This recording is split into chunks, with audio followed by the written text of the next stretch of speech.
We see with the eyes, but we see with the brain as well. And seeing with the brain is often called imagination. Imagination. And we are familiar with the landscapes of our own imagination, our inscapes. We've lived with them all our lives.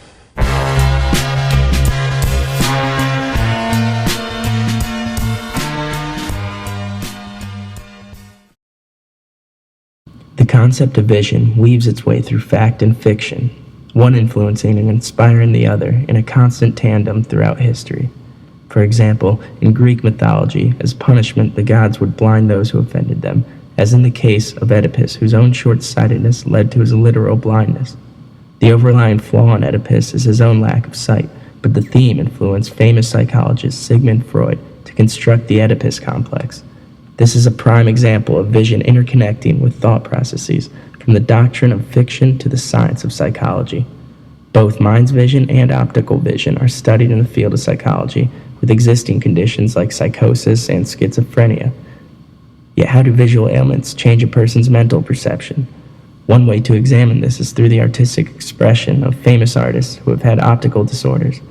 Enter Claude Monet, born November 14, 1840 in Paris. His early Impressionist paintings showcase his ability to light up a canvas with an explosion of colors such as Jardin à Giverny or the Cliff Walk at Portville. Yet as Monet grew older, he was diagnosed with cataracts, which is thought to have had a large influence on his painting toward the end of his life.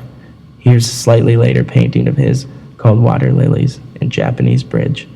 Now here's a computer-altered image of what researchers believe Monet physically saw. Directly after receiving eye surgery, Monet's palette changed even more drastically. Here's a painting of his titled The Japanese Footbridge. As you can see, he used a far darker color scheme than his earlier works. Other artists also created works of art that showed signs of optical ailments. Edgar Degas was one such artist. He suffered a retinal disease that affected him for the last 50 years of his career and may have contributed to his unique palette choice. Here's a painting by Degas titled Woman Drying Her Hair. And here's a computer-simulated image of what scientists believe Degas was actually seeing.